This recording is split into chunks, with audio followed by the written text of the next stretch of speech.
Hello, everybody. Good afternoon. Saturday afternoon after lunch.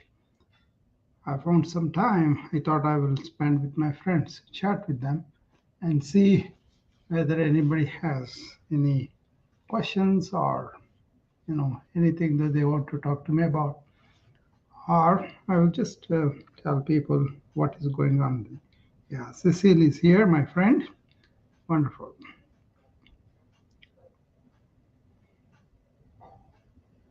Hi, Hi Cecile. again, Dr. Ra. How are you? Awesome. How was your lunch? Very good, very nice. My Great. wife makes a very nice curries. So, Ooh, I love a curry. I was going to tell you that I saw Sadhguru posted, I think it was yesterday or today, a video saying how like the Western diet is lacking so much water. yeah, How we don't even think about it, but a lot of our food, especially the processed foods, right? Of course, yeah, are very dry. yeah. And that's why I always take these fruits before the lunch. I always Mm-hmm. start each meal with a fruit. Especially now, it's kind of getting hot here.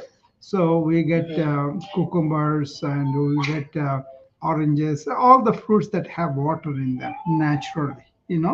Right. Yeah. Honeydew, she cut the honeydew and gave me a lot of it. And also things like that. Very nice fruits. Yeah. Yes. Hmm. I Yeah. had some peaches and bananas this morning Yeah. along with my brunch. Yeah. But also, I was just gonna tell you, I didn't really have any questions. I just really enjoy spending time with you and listening to you. So I won't be too long. So in case anybody has questions, Yeah. but I'm getting ready to travel again on Tuesday, Hmm. and what I'm doing today is getting ready. Like I'm going to the store and purchasing things, they bring me joy. Like I just bought a little 4-inch plant that I'm going to travel with, and I put my suitcase, I fill my suitcase with things that make me really happy. I just for my birthday I bought a small kid's tambourine and like a Barbie from like the 1920s, but just things that I when I look at it just make me really happy. And I think Great. that's important stuff, and we forget to do these kinds of things for ourselves. Yeah. Simple Things that joy. bring us joy. Yeah, simple joyful things are very important. That is actually being yoga. That means not just doing exercises, but whatever you are doing with complete involvement. Like you are going to travel, you are celebrating the birthday, complete involvement, right? That then you are in yoga. You know, Hmm. and Yeah. yeah. About this dead animals and also processed food, even vegetables and fruits also were supposed to at least 20 to 30% raw Hmm. vegetables, raw tools. That will be good. Rather Right. than, Yeah. yeah, that's why I always start the meal with a fruit, you know, Hmm. and then vegetable Yes. salads. That are great too. I have this book, Cecilia, which is called Sattvic Kitchen. That is that kind of top of the line for the Ayurveda thinking because they really understood the energy system and the relationship of our diet and energy. So it's kind of a vibratory thing, right? So anything live, we don't want to cook them. Even the curries and all that, you can do certain percentage of them. But if you eat only that, then you'll be missing on the vitality of the diet. Make sense? Right. Yes. Yeah. So that Okay. book gives Sorry. books a Hmm. lot of soups, a lot of salads that are naturally made, and they are so Yeah. energy producing. You know. Yes, I don't know if I ever told you I went to the Institute for Integrative Nutrition, so I learned about a lot of the Yeah. dietary theories and all, and of course Ayurvedic being one. Yeah. And that was many years ago, and that was when I was trying to I grew up in a household where we ate macaroni and cheese and hot dogs. Like I didn't know how to eat. I didn't know what that meant to eat well or Yeah. to eat, like where eat for nutrition. I was just eating to get some calories, and I was cooking the way I was taught how to. So I Mm. went there to to learn about all of this. Yeah. See, there was a book written by one Michael. I don't remember the last name, But he wrote about the centuries of people eating only meat and potatoes, nothing else. Hmm. And then Right. they were a generation of constipation, I believe, you know. Yeah. Uh, Yeah, I'm so, sure. yeah, he was describing how horrible that problem was at the time and how most of the Americans woke up to the fact that we had to eat some salad, some raw vegetables, and all that, you know.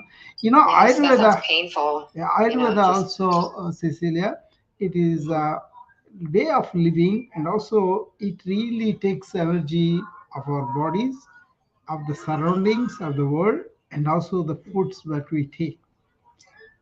See, Yeah.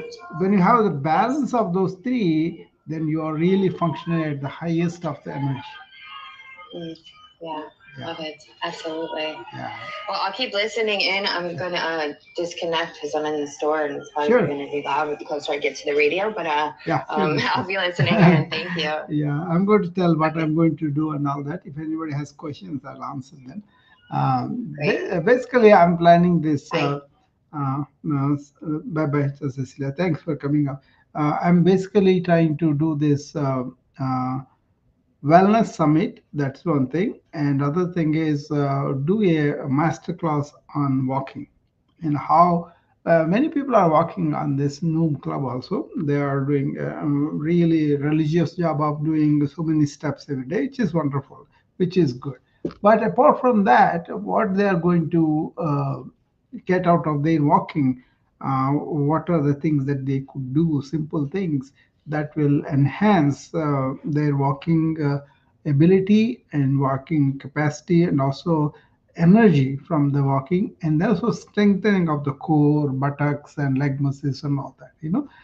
When you understand these simple things of what time you want to walk, how do you walk before meal and after meal, and actual mechanism of walking, what is the most efficient way of walking, all that is a lot of science is there, a lot of ancient wisdom is there. So I was going to present what I understood from the scientific point of view and also from the ancient yogic point of view too.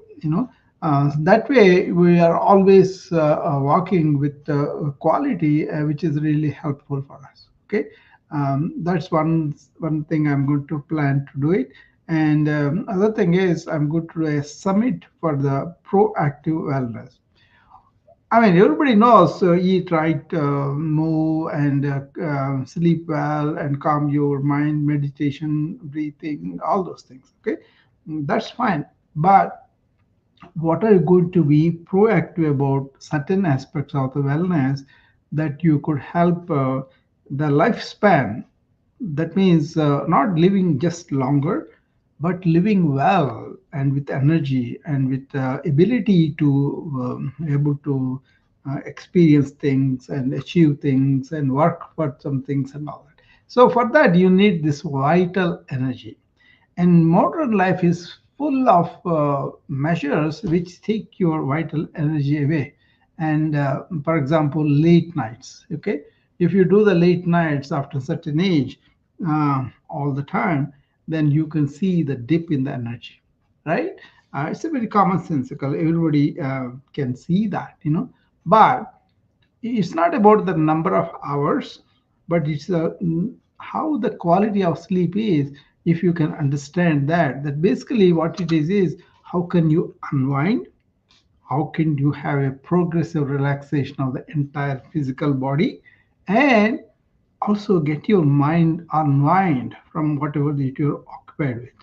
You see, that is a kind of thing that you want to understand, and then you will have energy really at an optimum level, and you will really get involved in everything, and you enjoy those activities also. So, allowing the sleep, which main purpose of the sleep is to restore the body and to restore the mind by eliminating the toxins and regenerating the equanimous nature of the body and the mind. Okay, so all the cells they excrete whatever that is, and the liver functions, kidney functions, and all that. Right? Then you have more energy that way.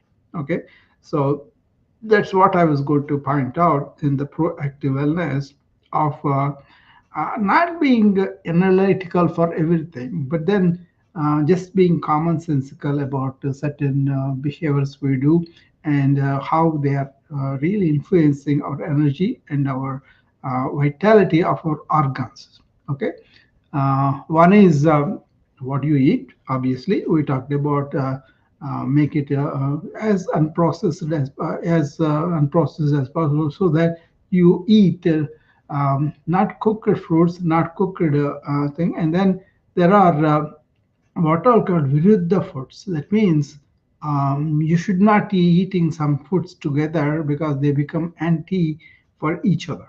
Like a banana shake, for example, that's one of the worst foods considered because you should not mix milk and oil. This is all milk and bananas. Okay, milk banana milkshake. That's one of the worst food because it has ingredients that act against each other. Okay, that kind of thing. I will introduce that concept too, so that you are, for example, suppose you are very hot area, for example, summer, and really unusually hot area, then you want to eat foods that have a lot of water in it, right? Like we were talking about Cecilia and me earlier. So you want to select the fruits that store water in them, and then consuming that. Actually, that conserved water by the trees in various ways, in fruits, in leaves, in a lot of various, right? And that is really thirst quenching because this has more minerals, more vitamins in that water, naturally conserved by the trees and the plants, right?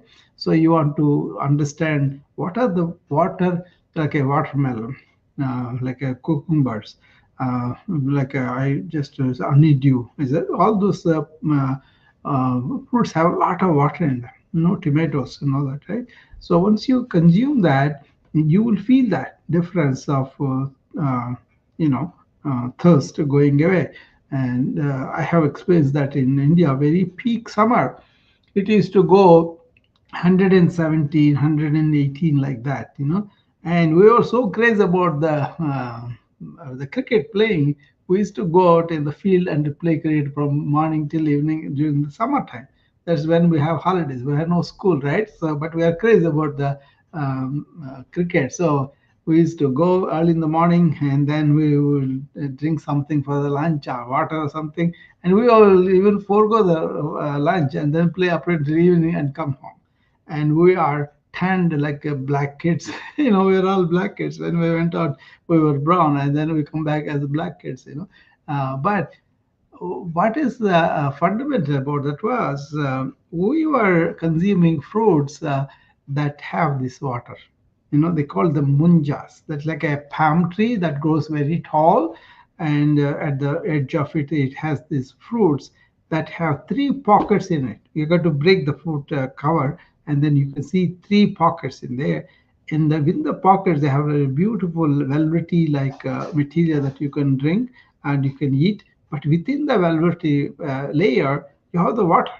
They used to call them munjas, tati munjas. Tati is the palm tree. Munja is that particular, concealed fruit. So we used to, the guys who are selling them, they used to break and then they take out the munjas and give it to us.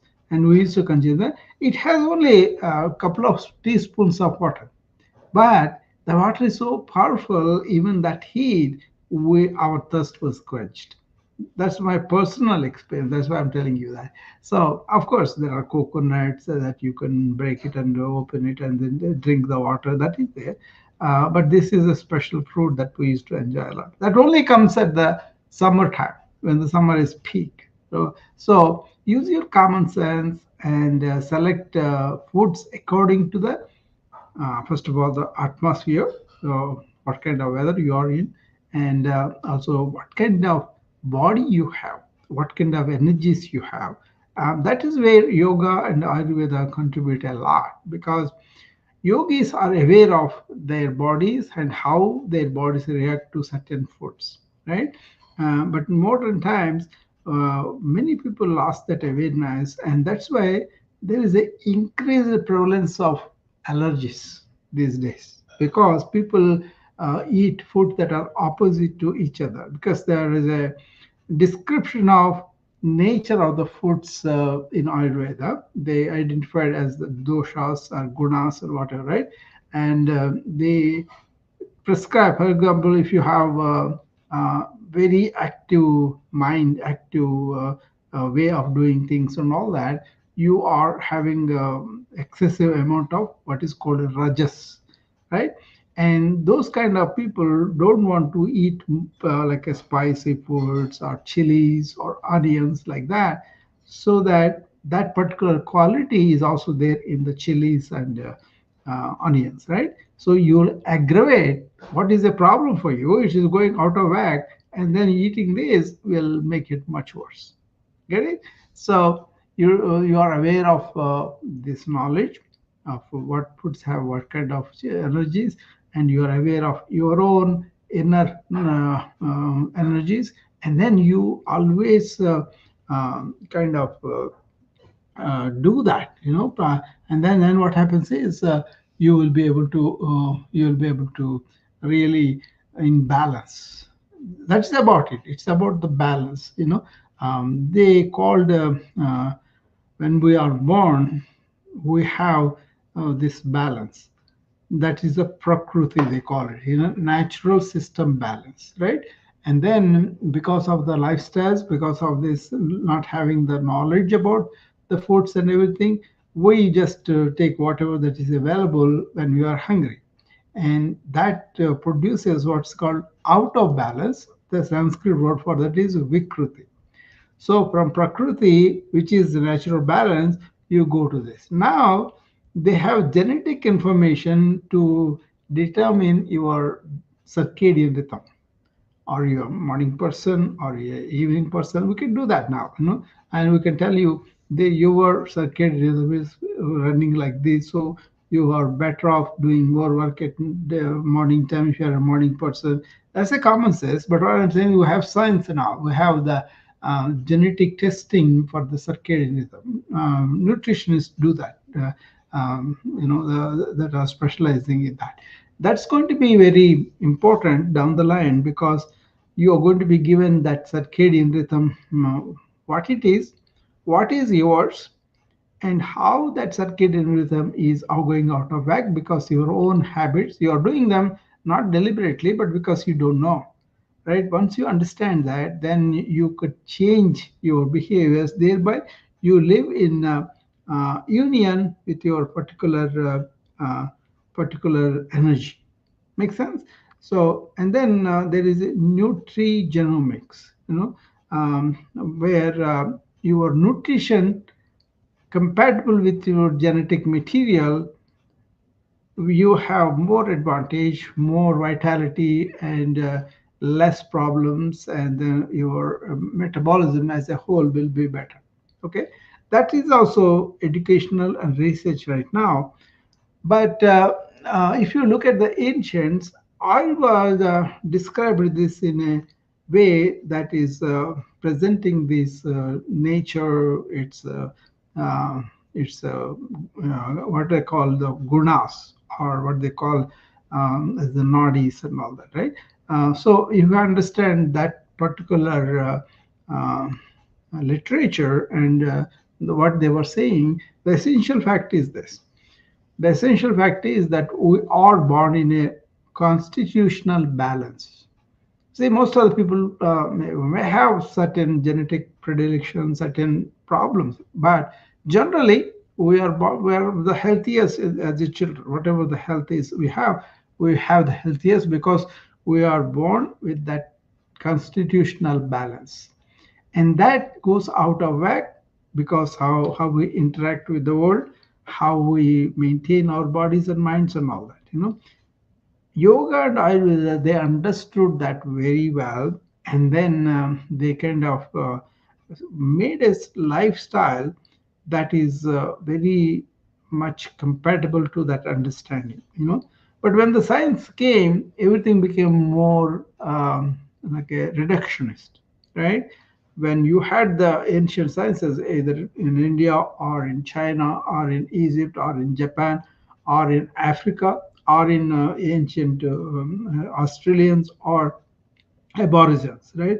Or Red Indians in America, South America. Everywhere you took the ancient culture, they have this predilection for the nature. What is naturally available, they want to eat. What is naturally given to us as a health, we want to maintain that, right? And people are returning back to that in a scientific way. What is given naturally as the genes, that is the one we want to maintain, and you don't want to disturb the that one much. It's not that you can eat whatever you want and expect to be healthy, right? The same thing is you can eat anything that you want and you expect to be in a good energy mode. That's also not going to happen. You see, but these things are so subtle, happen over several years.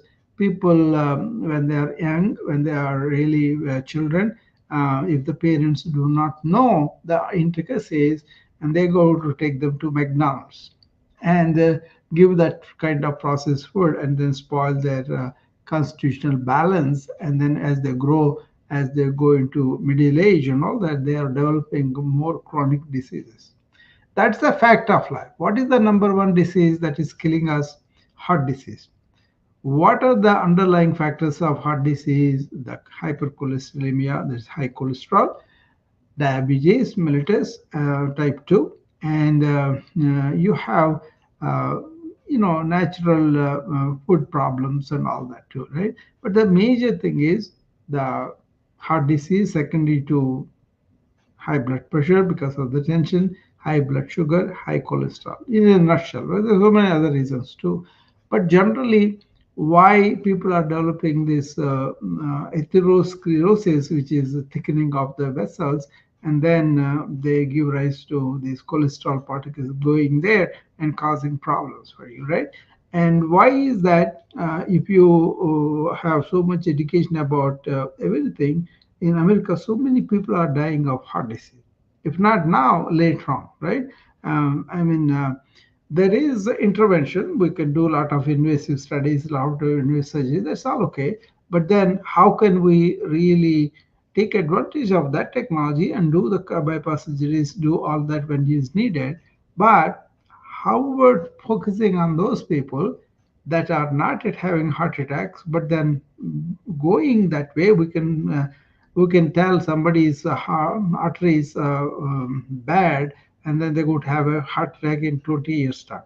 So if you take anybody's screen of the endothelium, we call it, the inner layer of the blood vessel, that is putting all these cholesterol particles in there, and so much of um, uh, all the small things that are happening, we could predict them. We could tell them that these people are going to be like this and all. What type of cholesterol and what among the subtypes of cholesterol, and we can match and say this person is going to have problems with the heart, right? Why are we not really focusing that kind of things? If a system is not focusing, how about people are getting educated about it and asking their doctor and everybody to look into that? That's what I'm trying to educate people. Take care of your health by equipping yourself with the latest scientific breakthroughs and ancient wisdom. That way you are served well. Right? If you don't care about that yourself, um, good luck. Nobody is going to really do that. They will do somewhat, but not to the extent that you need to pay attention to. Even patient care also, I educate my patients, when you go to the doctor, equip yourself with a lot of questions about your health. Understand what's going on with you. Your past history, your family history, your habits, everything is and then you will have to understand what is that. Okay, my blood pressure is high, but what are the factors that are increasing my blood pressure? Am I too tense? Am I too stressed out? Am I really on the go all the time? Don't take time to relax and really make my system work well. Those kind of things, yogis are naturally aware of their bodies and what is going on. What I'm inviting people is bring that awareness into your daily life so that you are really know what's going on with you. you know. And then it will serve you well if you come and ask me questions on these things. So that way you'll have some startup thinking on this, and then you can benefit from that too. You know, many of the time people are denying, depending on the health system a lot, which is not bad, but thinking that, oh, they will take care of my health, I will just go there when I'm sick, when I need it. Yeah, they will deal with your sickness, but they won't deal with your reasons why you are getting sick, right? So if you can understand the lifestyles and really attend to them with not only what they propaganda, but what do you think? What is that? So that is the proactive wellness, being proactive about our wellness in a way that's going to help us in the long run. If this is done, many people don't have to go to the hospital. Many people don't have to use the medications, and how much money will be saved in the system, right? It's not a far-fetched thing, you know. I myself am an example of that. You know, I have not taken a medication from way back, right? I'm not even retired now, right? And then I'm 69 now. When I had surgery, also they wanted me to take a narcotic. I refused to take it, and the nurse looked at me as though I'm crazy, you know. But I'm not. I didn't need it, you know. So I don't have to. So if you practice how to bear the pain, how to take deep breaths, and all that. There are so many ways to do that, you know. So it is a question of understanding all these dynamics in a way that will make sense for you, and not being stupid, not being neglecting important things, but then just daily lifestyle habits. What do I have?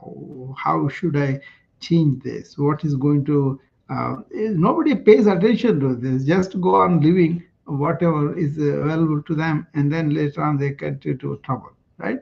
So the proactive wellness is being proactive about your wellness, and not going to the health system when you are sick, but even before that you want to understand, is the diet I'm taking is correct?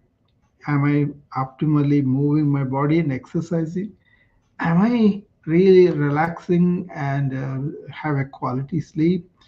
Am I really understanding what is the mind? What are these thoughts? What is this emotional intelligence? Am I being really, you know, uh, clever or intelligent about my way of living in the office or out there in the world? So these are all examined by the ancients in a major way. Science looks at the objective data about what we are doing. That's fine. But then science really do not have this inner reflection meditation. Now they are doing a lot of studies on meditation. What exactly happens in meditation on the brain, on the, you know, on the pineal gland, on amygdala, on hippocampus. There are 1800 different studies are done on meditation, because that inattention Western society produces it, but doesn't give many answers. You know, you are supposed to be a go-getter, don't stop, and get really successful, and that's the only thing that matters. Like, you know, at the cost of your health. You know, yeah. So this focus on doing stuff but nothing at all about being is a civilizational problem, you know, is producing a lot of problems. Okay, but if you can focus on your being, not being selfish, not being narcissistic, no, it's just being responsible about our body, about our mind, about our heart, and that was there in the ancient wisdom. Okay, that's why I'm so passionate about ancient wisdom, to bring it into the modern life, modern problems. Like I focused on entrepreneurial's problem. Okay, I focused on information overload. I focus on doctors who are going through burnout. You know, I focused on IT professionals who are really going through a lot of stress, and they don't have good marriages, they don't have good health, and a lot of restlessness, a lot of anxiety, a lot of depression, the increased mental health problems, and all that, right? And I focused on information overload problems just because of the information getting like that. So I do focus on all these things. I do talk about things, but then stagely, many people don't come and ask me questions about them. But I come and talk anyway because I just want to share. So, uh, if you are having any questions about how to be proactive about our own wellness, um, send me DMs or come here and talk to me, and I'll be happy to really probe into that and see whether you are really doing a good job, then everybody can learn from it. Or you want more information on that, and then you get more information so that you can be proactive about your own wellness. So all the talks I do are based on that. As a physician, I have seen so much suffering for 40 some years, right? People come with so much debility, disease, and also they suffer the diseases and they take so many medications and interactions and side effects and all that they suffer. And then they become so dependent on the medication. If we don't give the medications, they won't survive, right? So somebody who has a diabetes comes to me with insulin on pills and diet and all that, right? So that is not the time for me to say, let us cut down the insulin, let's cut down the medication. What it is understand where the patient's awareness, understanding of his own disease, and what is his lifestyle, and also what is he as an emotional being, as a total, okay, holistic. And once you understand his life, and then let him continue the medications for now, but take him on a journey of understanding his own illness, what is going on with me, with my life, in my heart, in my mind, and all that. And once you understand what is, you can really help him to reverse or change. You should give them the information, encourage them, and be there when he's employing these changes. And then, as he is improving his lifestyles, you could see the blood pressure coming down, blood sugar coming down, cholesterol coming down. That is the time when you really think the patient is in a firm footage of this this lifestyle changes. Then you can start cutting down the medication. That is where I made a living. I cut down so many people's medications after this careful analysis and then practice. They are actually happy about that. First of all, they didn't have to take that much medication. That's one plus. And they felt better because they are not taking so many medications and the chemical reactions are not there. But at the same time, they were willing to do the homework. They were willing to really enforce those kind of behaviors. I dare say that we need that kind of behavior on the part of the physicians and also on the part of patients to really approach this with this awareness that we are far too many people are dying of these illnesses, or they're having morbidity. That means they are not functioning optimally. They have joint pains. They have so many limitations, right? They cannot walk. They cannot do some stuff and all that, right? So once you improve their quality of life in that way, just by being commonsensical, just by being monitoring what is going on with them, all that. But we allow the food industry to promote all this, processed food. And we all know, whether you are educated or not, you are all aware of it, that this processed food is the resulting in chronic diseases. So once we understand and pay attention to it on a daily basis, you're not being obsessive about health, but you are being commonsensical and rational about your health. And then you're not going to fall for the advertisement of the McDonald's saying that come to our restaurant, they're neat, we're going to charge you a little bit, and then you can give you all this junk food that you can eat and spoil your health. So we have to be aware for that's what I'm talking about. Everybody knows all this fast food industry is really destroying our health in the long run. You know, I don't visit them. Even I visit them, they have salads nowadays, McDonald's, and I will take only healthy ones. They have good variety of healthy foods, that you could order and then eat them too.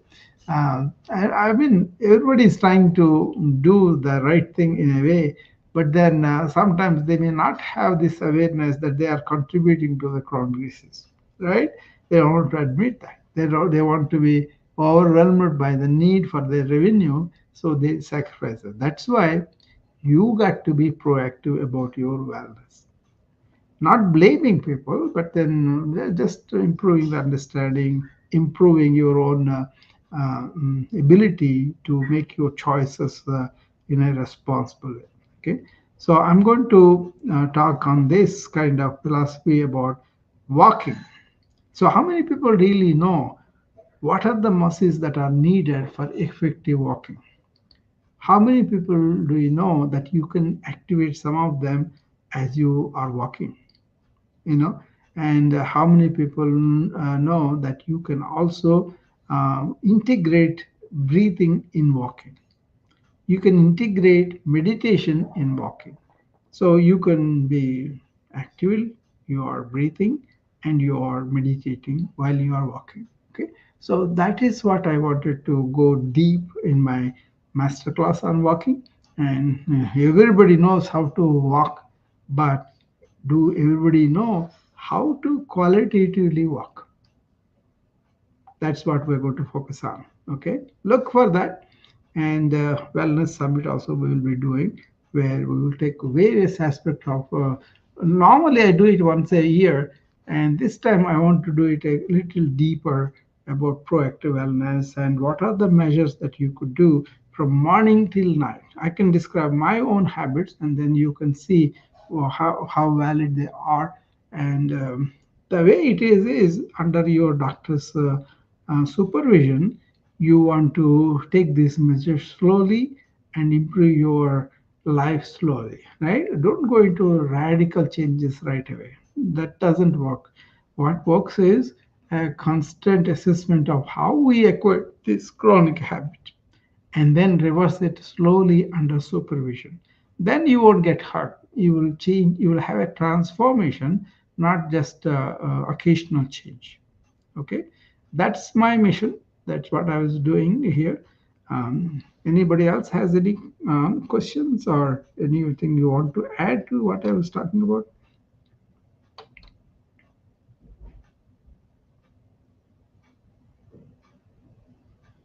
Okay, Janet is coming. Very good.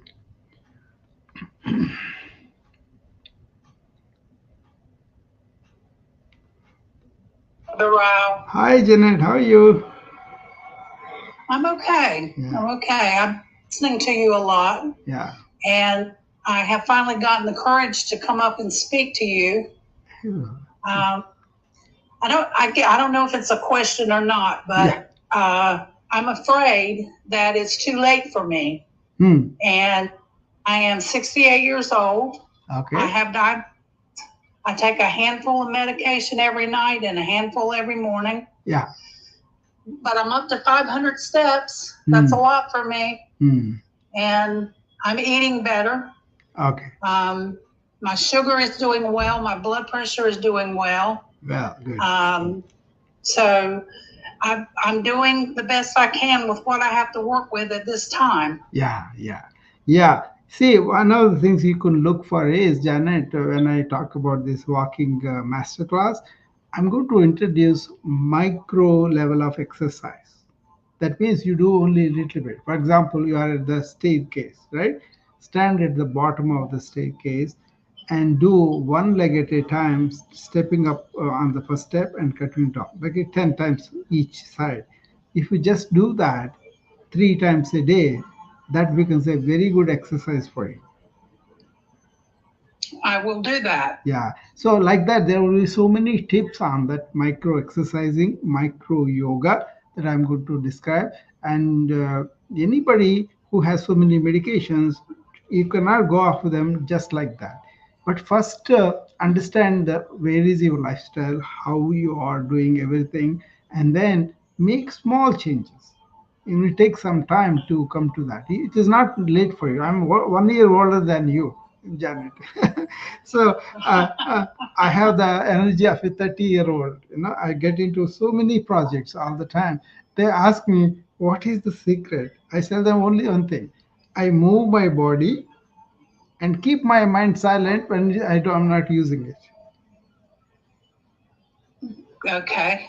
So I hear you. yeah, moving the body is do the right routine steps, routine things that you can do. You are not exhausted and all that. Uh, then that becomes a very good propeller of your energy, right? But you have to know your body, you have to know where your joints are, all those things, right? But then keeping the mind silent is something you can do in this age. Avoid all sorts of things and then conserve your energy by thinking only what is appropriate for your life for that particular thing. Thank you. Yeah. So that's a way. I mean, everybody can start there. And Janet is taking so many medications, but slowly, once you reverse your lifestyle that was contributing to that kind of chronic diseases, the doctors can cut down and eventually take it off if you don't need them.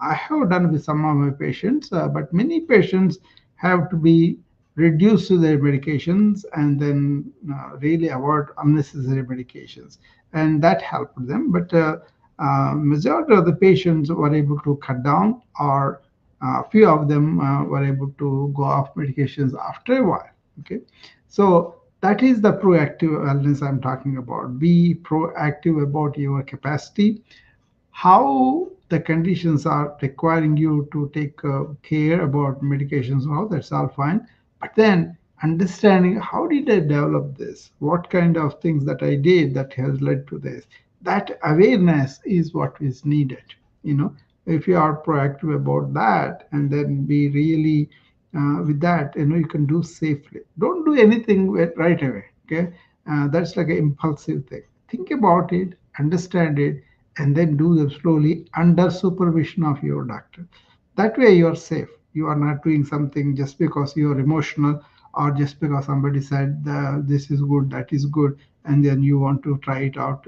No, it should be a planned maneuver that you're going to do with the help of your healthcare provider is going to be safe for you. But then, as a culture, what are we doing? We are not moving our body. That's one thing. They promote sitting in a sofa and watching the TV, right?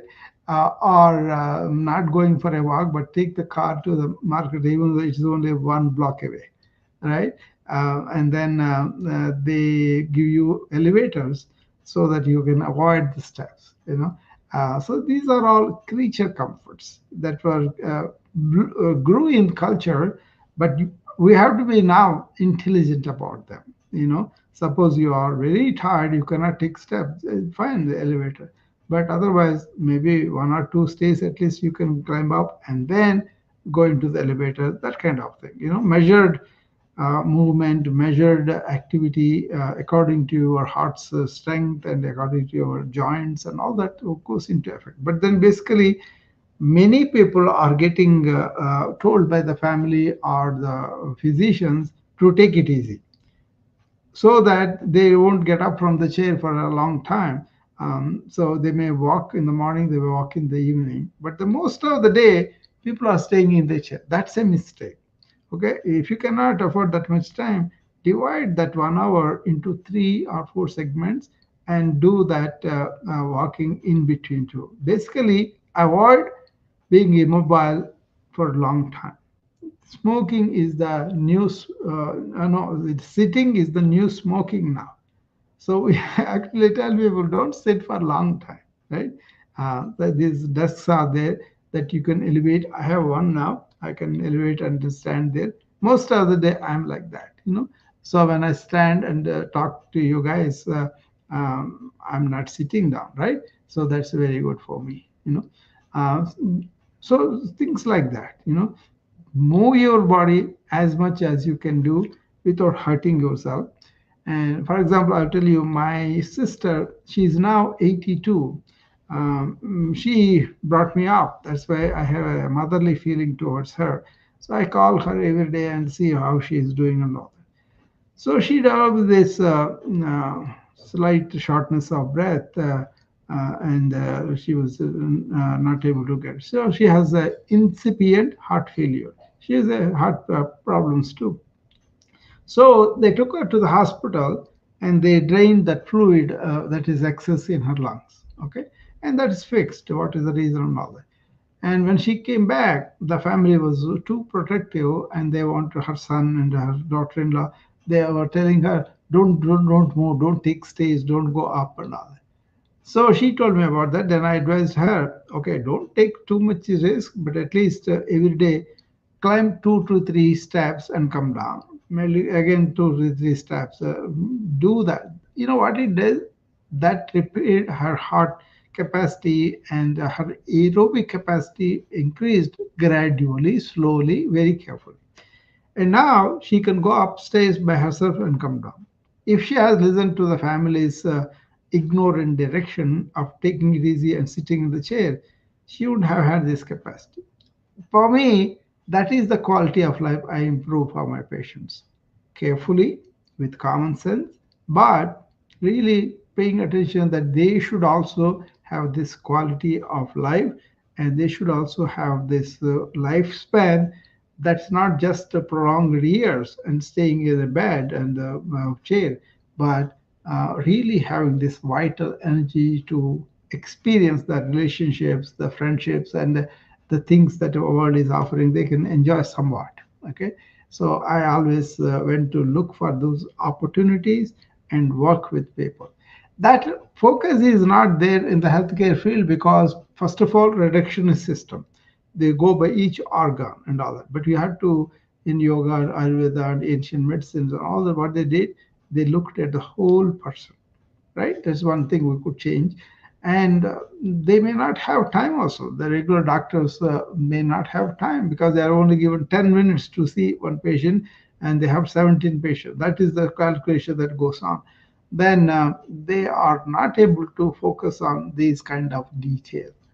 But you can introduce some kind of wellness clinics, and people can work with coaches that are wellness oriented, and they can direct you for all this. There are so many on this new vibe coaches like that, integrated medicine they're practicing. So that's a good thing. That's why I go to their rooms and support them. Really tell them what I could contribute to the topic they're discussing. Okay, so move your body and keep your mind silent as much as you can. So, and then Janet said she took her courage to come up. No, no, you don't need courage. You are my friends. I am your friend, and then don't be intimidated by anything that I say or how I appear and all that. I'm here just to open up and advise you to my best of my capacity. And I have extensive experience in the allopathic medicine, and I have a lot of interest in ancient wisdom. And that ancient wisdom, understanding and bringing those hacks is what I like to do because I'm a scientist and also a yogi.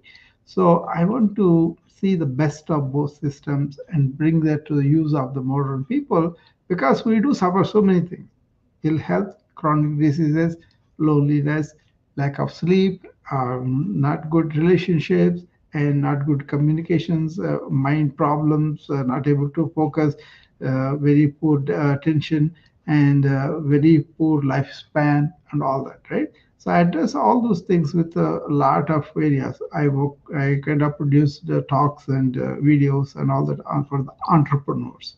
I produce talks and videos on information overload, burnout, stress, you name it, all the modern problems I wrote. There's a book as I wrote, uh, Modern Solutions and Ancient, Modern Problems and Ancient Solutions. Okay.